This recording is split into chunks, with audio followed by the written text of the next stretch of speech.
The stale air of the Seattle coffee shop hung heavy as I waited, the aroma doing little to soothe the knot in my stomach. My name is Jasper, and at 46 I considered myself a relatively grounded man. An architect by trade, I found solace in the clean lines and purposeful design of buildings. My life with my wife, Willow, had always felt like a carefully constructed masterpiece, until it started crumbling. We'd been together for 15 years, married for 12. Willow was a vibrant soul, a botanist with a passion for rare orchids and a contagious laugh. Our home, nestled in the Queen Anne neighborhood, was a testament to our shared life filled with her exotic plants and my architectural blueprints. But in the past few months, a subtle shift had occurred. Willow had become distant, preoccupied. Her late nights at the university, once explained away by research deadlines, grew increasingly frequent. Her explanations became vague, her eyes darting away from mine. It started with a misplaced earring, a delicate silver filigree I'd never seen before, nestled between the cushions of our couch. When I asked Willow about it, she dismissed it with a shrug, claiming it must belong to a colleague who'd visited. But something felt off. The seed of doubt had been planted. Then came the phone calls. Whispered conversations in the hallway, abruptly cut short when I entered the room. Excuses about misdialed numbers and wrong connections. I tried to brush them off, to trust Willow as I always had. But the unease persisted, a nagging voice in the back of my mind. I confided in my friend Cormac, a gruff but loyal mechanic who'd known me since childhood. "Jasper," he said, wiping grease from his hands, "trust your gut. If something feels wrong, it probably is." His words resonated with me, confirming my growing suspicions. One evening, Willow claimed she had a late meeting at the university. "It's crucial, Jasper," she said, her voice tight. "I might be very late." I watched her drive away, a wave of nausea washing over me. I couldn't ignore it any longer. I needed to know the truth. I drove to the University of Washington campus, my hands gripping the steering wheel. The Botany building was dimly lit, most of the windows dark. I parked a block away, my heart pounding in my chest. I waited, watching the entrance. An hour passed, then another. Just as I was about to give up, a figure emerged from the building. It was Willow, but she wasn't alone. A man walked beside her, his arm casually draped across her shoulders. I couldn't make out his face in the darkness, but I saw the way Willow leaned into him, the intimate gesture that sent a shard of ice through my veins. I watched them walk to a car parked further down the street. As they got closer, the streetlight illuminated his face. It was Thuron, a younger professor in Willow's department. I'd met him at a university function a few months prior.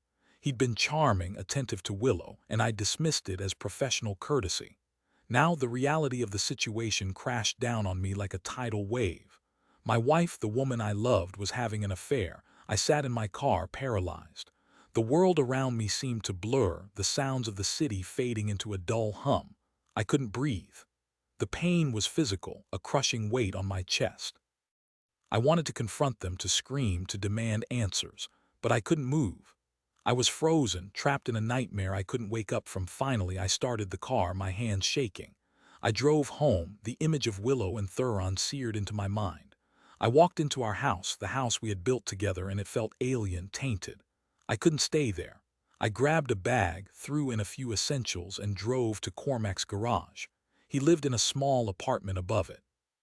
Cormac listened in silence as I recounted what I had seen. His face hardened with each word.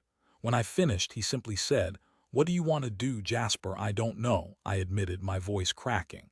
I can't believe it." Cormac poured me a glass of whiskey.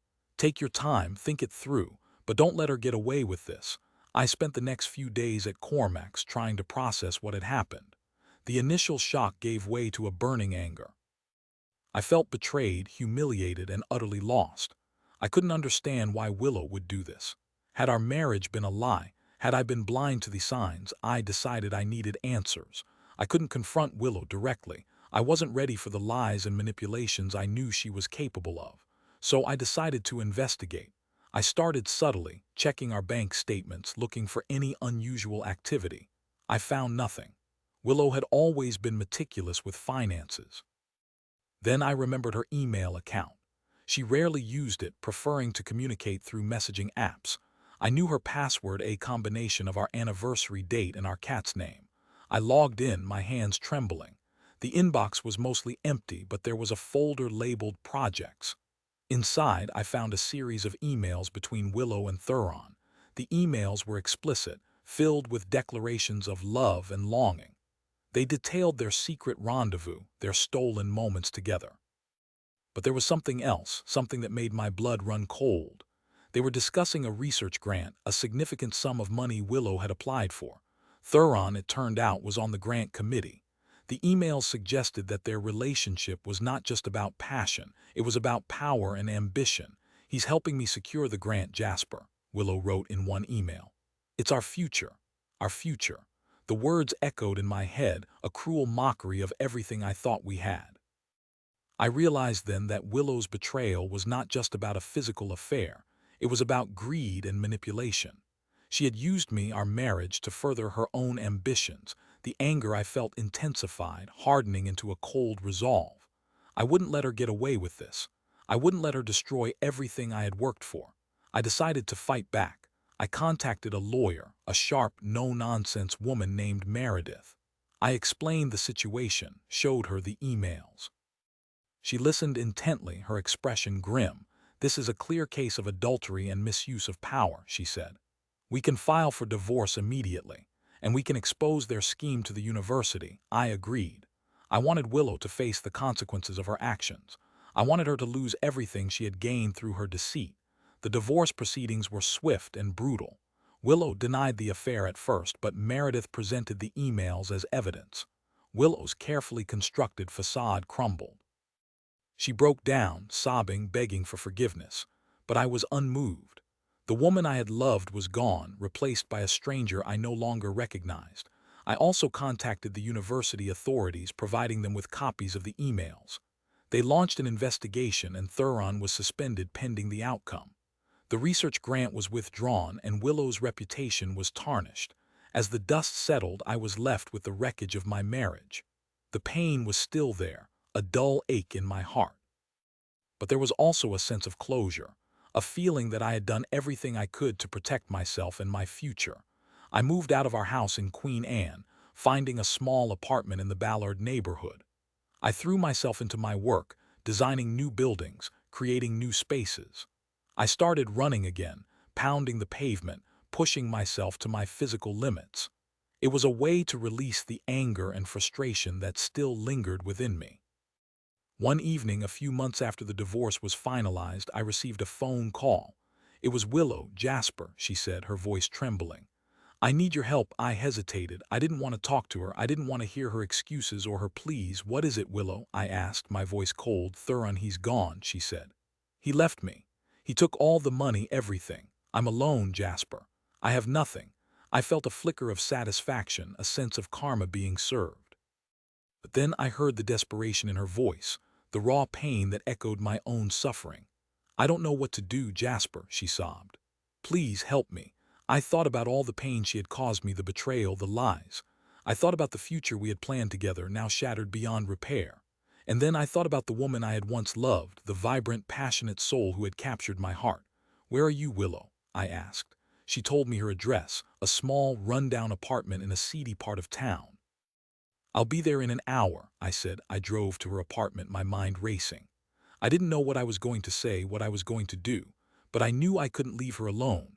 Despite everything, a part of me still cared. I found her sitting on the floor, surrounded by empty bottles and discarded clothes. She looked gaunt, her eyes hollow. She was a shadow of the woman I had known. I sat down beside her, not touching her. We sat in silence for a long time. "I'm sorry, Jasper," she finally said, her voice barely a whisper. "I ruined everything." "Yes, you did," I said. "But it's not the end of the world." I helped her clean up the apartment, made her some food. I listened as she poured out her heart, her regrets, her fears. I didn't forgive her, not completely. But I offered her a hand, a chance to rebuild her life. I helped her find a job, a small position at a local nursery. I encouraged her to seek therapy to deal with the underlying issues that had led her astray. It wasn't easy. There were setbacks, moments of despair. But slowly Willow started to heal. She started to find her way back to herself. I never rekindled our relationship. The trust was broken, the damage irreparable, but we became friends in a way. We shared a history, a bond that couldn't be completely erased. I learned a valuable lesson from the experience. That betrayal can come from the most unexpected places, that even the most carefully constructed lives can crumble, but also that forgiveness is possible, even in the face of unimaginable pain, and that sometimes the greatest act of revenge is to simply move on, to build a new life, stronger and more resilient than before. I eventually found love again, with a woman named Linnea, a kind and compassionate artist who saw me for who I was, flaws and all. We built a life together, filled with laughter and trust. And while the scars of the past remain, they no longer defined me. Willow, too, found happiness. She dedicated her life to her work, focusing on conservation efforts and environmental sustainability. She never forgot the pain she had caused, but she used it as a catalyst for change, becoming a force for good in the world. In the end, we both found our way. We both learned from our mistakes. And we both emerged from the ashes of betrayal, stronger and wiser than before.